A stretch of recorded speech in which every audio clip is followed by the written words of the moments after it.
नमस्कार दोस्तों। ये वीडियो जैसे कि मैंने पिछली वीडियो में भी अपना बताया था कि जो पिछली वीडियो थी मेरी वो प्रार्थना पे थी। प्रार्थना कैसे बोलते हैं, मतलब प्रार्थना का उसमें गायन था, प्रार्थना वाचन थी।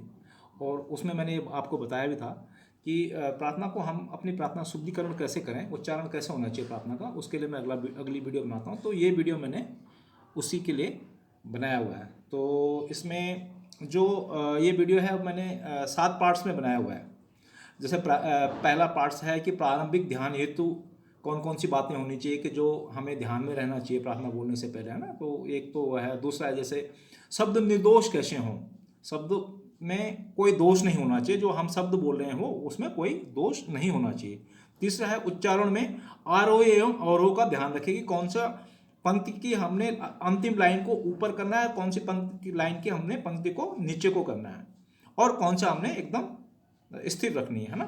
चौथा है अनुसार में उच्चारण हेतु संस्कृत में नियम होते हैं कुछ, संस्कृत के जो कुछ नियम होते हैं। अनुसार अनुसार समझ रहे ना कैसे होता है। जैसे सुखम होता है ना, सुखम, ख ख के ऊपर बिंदी लग जाती है तो वहां पे हम उसको अनुसार बोलते हैं। तो उसका उच्चारण कैसे होता है संस्कृत में, है ना। पांचवा है जैसे अनुनासिक ग्रहित अनुसार उच्चारण। जब अनुनासिक को जब अनुसार ले लेता है, जब अनुनासिक आ जाता है, अनुनासिक में कोई अनुसार का समावेश हो जाता है तो उसका उच्चारण कैसा होना चाहिए। छठा है विसर्ग उच्चारण हेतु नियम। विसर्ग के उच्चारण हेतु कौन कौन से हमको नियमों का पालन करना चाहिए। जैसे कि हृदंतः, तह, हृदंतः, है ना। तो तह के बीच में विसर्ग लगा है, ता के बीच में हा लगा हुआ है ना, दो बिंदु होती हैं तो उसको हम विसर्ग बोलते हैं। तो उसके उच्चारण के हेतु क्या नियम होते हैं। और जो आखिरी पार्ट मैंने बनाया है इसमें योग्य और अयोग्य का उच्चारण, कि योग्य कौन से हैं अयोग्य कौन से हैं, उन चीज़ों का बहुत ध्यान रखना होता है। तो मैं उम्मीद करता हूँ आपसे मेरी ये आशा है कि आपको ये वीडियो जरूर पसंद आएगा तो इसको लाइक कीजिएगा। लाइक करने के साथ साथ इसको, यदि आपने अभी तक इस चैनल को सब्सक्राइब नहीं किया है तो इस चैनल को सब्सक्राइब जरूर कीजिएगा। प्रार्थना कंठस्थ होनी चाहिए। प्रार्थना को हम लिख कर याद करना चाहिए हम लोगों को, जिससे कि उसकी जो उच्चारण को शुद्धता है वो हमारी समझ में आ सके कि हमने कौन सा शब्द क्या बोलना है। जो कठिन शब्द हैं उनको अलग लिख के उनका अभ्यास करना चाहिए, जिससे कि हमारी समझ में आ जाए कि हमको बोलना क्या है, हमने उसका उच्चारण क्या करना है। मुंह एकदम साफ होना चाहिए, साफ रखना चाहिए। जब कभी आप प्रार्थना को बोलें तो दीर्घ सांस लेना चाहिए। पहले दीर्घ सांस लें, जिससे कि आपको जो पंक्ति है उस पंक्ति की जो अंतिम शब्द तक उसकी जो वॉल्यूम रहेगा, जो वॉल्यूम का लेवल रहेगा वो एक जैसा रहेगा फिर। और जो शब्द हैं, शब्दों पे उचित आघात दे के रखना है। जैसे नमस्ते सदा वत्सले मातृभूमे, तो हर शब्द पे जो उचित आघात है, हर शब्द पे लगातार मतलब एक बराबर, और स्वरों का एक जैसे मेल होना चाहिए। जो उनका मेल है आपस में सामंजस्य होना चाहिए। ऐसे नहीं कि एक को उठा दिया एक को गिरा दिया बीच में ही, ऐसे नहीं। अब सबसे पहले हम बात कर लेते हैं शब्द निर्दोष हेतु जो नियम होते हैं, या जिनको हमें बातें हमें खुद समझनी चाहिए, जिनका हमें बारीकी से ध्यान रखना होता है, जिससे कि शब्द का उच्चारण एकदम ठीक होता है और दूसरे की समझ में भी आता है कि हमने क्या बोला है। जैसे 3 तरह के स होते हैं, हमें आपको भी पता है, हमको भी पता है कि 3 तरह के स होते हैं, श, श और श। दंतव्य श, तालव्य श और मूर्धन्य श। तो इसमें जैसे सीताफल है, तो सीताफल में कहाँ से आया, दांतों से आ रही ना आवाज़, सीताफल, शियाराम। और जैसे हमारी प्रार्थना में है सदा, है ना, सदा वत्सले, है, तो ये दोनों में, वत्सले में भी और सदा में भी, इन दोनों में कहाँ से आ रही है, जीभ के जो जीभ लग रही है, जो जीभ का अग्रभाग लग रहा है वो कहाँ जा रहा है, दांतों पे जा रहा है। दांतों के ऊपर, मतलब जो ऊपर के दांत हैं उन पे, जड़ पे जा रहा है ना। सुखाऊं, जैसे इसमें सुखाऊं, तो इसमें भी सा कौन सा आता है? दंतव्य सा आता है। ऐसे ही शक्तिमान, कार्य शक्तिर, तो ये किस में है? ये तालव्य सा में है, जिसमें हमारा तालु पे जाता है। जो जीभ का अग्रभाग है वो कहाँ जाता है? तालु पे जाता है। तो उसको हम क्या बोलते हैं? तालव्य श। और जो पीछे मूर्धा पे जाता है तो उसको हम बोलते हैं मूर्धन्य श। जैसे षटकोण, और हमारी प्रार्थना में जैसे पतत्वेश, पतत्वेश, है ना? तो इसमें क्या करना है? जो हमारी जीभ के जो अग्रभाग है वो पीछे लेके जाना है। और जहां पे दीर्घ ई, उ और आ होते हैं वहां पर भी उन शब्दों का दीर्घ उच्चारण करना चाहिए। मतलब उनको थोड़ा सा प्रेशर से बोलना चाहिए, थोड़ा सा दीर्घ करके उनका उच्चारण करना चाहिए। जैसे विधायास्य धर्मस्य संरक्षणम, है ना? तो त्वदीयाय कार्याय बद्धा कटीयम, तो जहां पे दीर्घ स्वर है वहां पे, जैसे ई, उ, आ है, तो वहां पे उनका इसका विशेष ध्यान रखना है। जहां पे ह्रस्व होता है ई और उ, उसका लघु उच्चारण करना है। ये बातें बहुत ध्यान रखनी हैं। और पंक्ति के बीच में, जैसे मतलब अल्प विराम ऐसा नहीं कि बीच में लगा देना, किसी शब्द के बीच में नहीं लगाना है। शब्द विराम कैसे करना है? जैसे शक्तिमन, है ना? तो ये जैसे प्रभो शक्तिमन, तो ये यहाँ पे इसको शक्ति अलग नहीं बोलना, मन अलग नहीं बोलना, है ना? प्रभो शक्तिमन, है ना? तो ऐसे करके इसको बोलना है। ऐसे नहीं बोलना कि प्रभो शक्ति मन, तो यहाँ पे इसको अल्प विराम मतलब बाद में ही आएगा। अब आते हैं उच्चारण और आरोह पे। अवरोह और आरोह दोनों। हमारी शंकी प्रार्थना में 3 श्लोक हैं। हर श्लोक में 4 पंक्तियां होती हैं। ऐसी 12 पंक्तियां हैं, और एक पंक्ति भारत माता की जय मिला के कुल 13 पंक्तियां हैं। 4 और 4 8 और 4 12। हर श्लोक में 4 पंक्ति, 3 श्लोक, तो ये 12 पंक्तियां ऐसी होगी। भारत माता की जय मिला के 13 पंक्तियां हैं। लेकिन जो दूसरा और तीसरा श्लोक है वो बड़ी पंक्तियों का है ना? तो जब वो बड़ी पंक्तियों को, तो हम उसको क्या करते हैं, उनके 2 भाग कर दिए हमने। कौन से के? दूसरे और तीसरे श्लोक के। तो इसको इसी तरह से कुल मिला के कैसे हो जाता है? 4 + 8 + 8 + 1, कुल मिला के 21 पंक्तियां हो जाती हैं, है ना? तो इन चीज़ों का ध्यान रखना है कि कभी भी आता है कि हमारे इसमें कितनी पंक्तियां होती हैं। तो पंक्तियां तो वैसे 13 है। कभी बोलते भी ना कि कितनी पंक्तियां बताइए, 13 पंक्तियां हैं कुल मिला के, भारत माता की जय मिला के।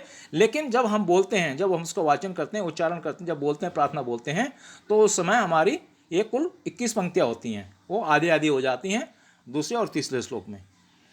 अच्छा, पंक्ति क्रमांक जो 1 है, जो जिसमें है कि नमस्ते, है ना? तो उसका जो अंतिम है, नमस्ते सदा वत्सले मातृभूमे, तो इसको हमने उठा के रखना है।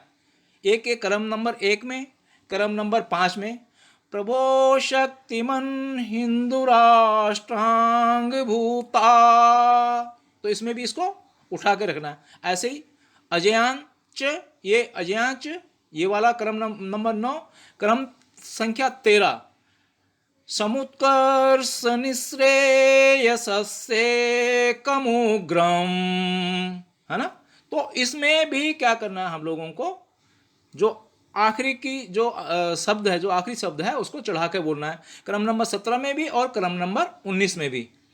परम वैभवन्ये तुम्हें तत्स्वराष्ट्रम, है ना? तो ये अंतिम शब्द को चढ़ाकर बोलना है। क्रम नंबर 1, क्रम नंबर 5, क्रम नंबर 9, क्रम नंबर 13, क्रम नंबर 17 और क्रम नंबर 19 के जो पंक्तियां हैं, उन पंक्तियों के आखिरी जो शब्द है उसको चढ़ाकर कहना है। अब आते हैं जो क्रम नंबर 3 है, और जैसे महामंगले पुण्य भूमे त्वदर्थे, है ना? तो इसको नीचे उतारना है, मतलब अंतिम शब्द को इसको उतारना है। ऐसे ही त्वदीयाय कार्याय बद्धा कटीयम, है ना? तो इसको हमने नीचे उतारना शब्द को। ऐसे ही क्रम संख्या 11 में सुतंचैव यत्कंटकाकीर्ण मार्गम, है ना। तो ये हमको नीचे उतारना है। जैसे क्रम संख्या 15 में भी है ऐसे ही, तदंत स्फुरत्वक्षया ध्येय निष्ठा, है ना। तो इसमें भी हमने क्या करना है, इसको उतारना है। और बाकी जो पंक्तियां हैं उनका हमने आवाज को सेम रखना है, बाकी में एकदम एक साथ रहना है, ठीक है। तो ये आ गया इसका आरोह और अवरोह का। अब अनुसार उच्चारण हेतु संस्कृत में नियम होते हैं कुछ। जैसे इसमें कै वर्ग है, कै वर्ग में क्या होता है, जैसे आपको पता है कि इसमें 6 वर्ग है ना, तो कै ख ग घ ग, ये पहले कै वर्ग में आता है। इसमें अनुनासिक है ग, इसका ग अनुनासिक होता है। फिर च वर्ग है, च छ ज झ य, इसका अनुनासिक है य। फिर ट वर्ग है, ट ठ ड ढ ण, इसका अनुनासिक है ण। फिर त वर्ग है, त थ द ध न, इसका अनुनासिक है न। फिर प वर्ग है, प फ ब भ म, इसका अनुनासिक है म। फिर यहाँ से लेकर जो है तक है, शेष में क्या है अनुनासिक, उसमें क्या आता है, यव आ जाता है। तो इसका विशेष ध्यान रखना है। अनुनासिक हम किसको बोलते हैं, जो वर्ग का आखिरी में, जो वर्ग के आखिरी का जो शब्द होता है, उसको अक्षर होता है, उसको हम अनुनासिक कहते हैं। अब सबसे पहले हम अनुसार तो पता ही है। जैसे हम लिखते हैं सुखं, तो सुखं खा के ऊपर जो बिंदु होता है, जो बिंदु बनाई जाती है ना, तो वो अनुसार होता है। तो उसका उच्चारण कैसे करना होता है, तो यहाँ पे हमने ये बताया है। अब जैसे अब मैं बताता हूँ कि जो अनुनासिक गृहीत कर लेता है, उसका उस अनुसार का हम उच्चारण कैसे करते हैं। अब जैसे देखिए यहाँ पे अनुसार लगा हुआ है, सुखम वर्धितो, सुखम वर्धितो, है ना। तो यहाँ पे वैसे नॉर्मली पढ़े, जैसे नॉर्मल कोई सामान्यतः कोई पढ़ता है तो कैसा आता है, सुखम वर्धितो।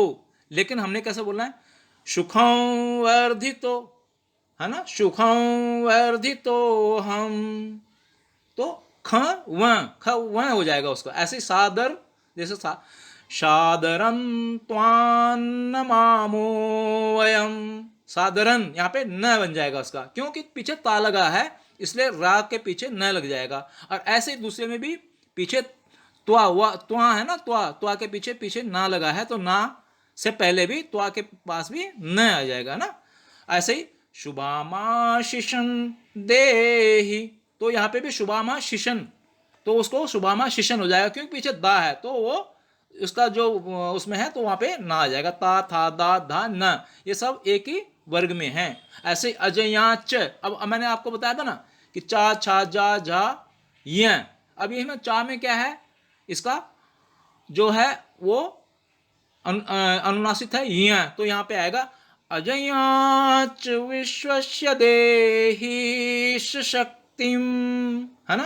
तो यहाँ पे अजयाच या बन जाएगा उसका, याच, है ना।